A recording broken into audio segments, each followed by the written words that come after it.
की ओर नजर डालते हैं फटाफट अंदाज में। जयपुर ग्रेटर नगर निगम के पीवीजी घूसकांड में आरएसएस के क्षेत्रीय प्रचारक निम्बाराम के खिलाफ एसीबी के मामला दर्ज होने के बाद अब पूरे प्रदेश में बीजेपी आक्रामक दिख रही है। सभी नेता इस मामले पर तीखी प्रतिक्रिया दे रहे हैं। कोटा में गुरुवार को पार्टी के प्रदेश महामंत्री व राजगंज मंडी विधायक मदन दिलावर ने प्रेस वार्ता करके कहा कि यदि निम्बाराम को सुप्रीम कोर्ट दोषी सिद्ध करता है तो मैं खुद फांसी पर झूल जाऊंगा।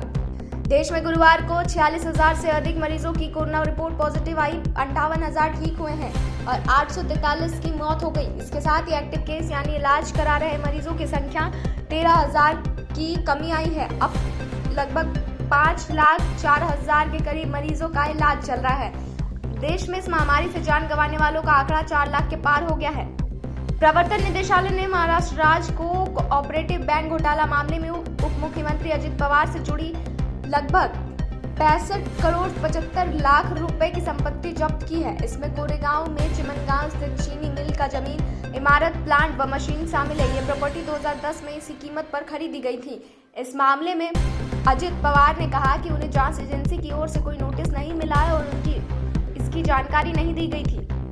मानसून की शुरुआती झमाझम में मिली राहत के बाद गर्म हवाओं ने मुश्किल खड़ी कर दी। पिछले 2 सप्ताह से मानसून अटका हुआ है। गर्मी लौट आई है। उत्तर भारत के राज्यों में पारा सामान्य से 60 डिग्री ऊपर चल रहा है। केंद्रीय मंत्रिमंडल में अगले 1-2 दिन में विस्तार किया जा सकता है। यह फेरबदल 2024 में होने वाले लोकसभा चुनाव और अगले 5 साल में कुछ राज्यों में होने वाले विधानसभा चुनाव को ध्यान में रखकर किया जाएगा। सेक्सटॉर्शन से जुड़े पहली रिपोर्ट में आपने पढ़ा कि जैसे राजस्थान भरतपुर का मेवात इलाका इस क्राइम का गढ़ बनता जा रहा है और इसके साथ ही इजी मनी से मेवात के गांव पर क्या असर डाला है। घर घर में हो रहे ठगी के धंधे की पड़ताल करने के लिए भरतपुर के खो और सीकरी थाने के कई गांव आए हैं। कोरोना की दूसरी लहर कमजोर पड़ चुकी है। हर रोज आने वाले मामले इस हफ्ते 40,000 के स्तर पर आ गए हैं। लोग मौतों का आंकड़ा उस तरह से नहीं घट रहा जैसे केस घट रहे हैं। बुधवार को 48,000 से ज्यादा नए केस आए, वहीं 1,000 के करीब कोरोना संक्रमित की जान चली गई। नई गाइडलाइन के अनुसार कोरोना से गंभीर संक्रमण से बचने के लिए डबल मास्किंग की सलाह दी जा रही है। डबल मास्किंग यानी एक के साथ 2 मास्क पहनना। इसके लिए सर्जिकल मास्क होता है और एक कपड़े का मास्क तो यूजेबल होता है, यानी इसे धोकर दोबारा पहन सकते हैं, लेकिन सर्जिकल मास्क को धो नहीं सकते।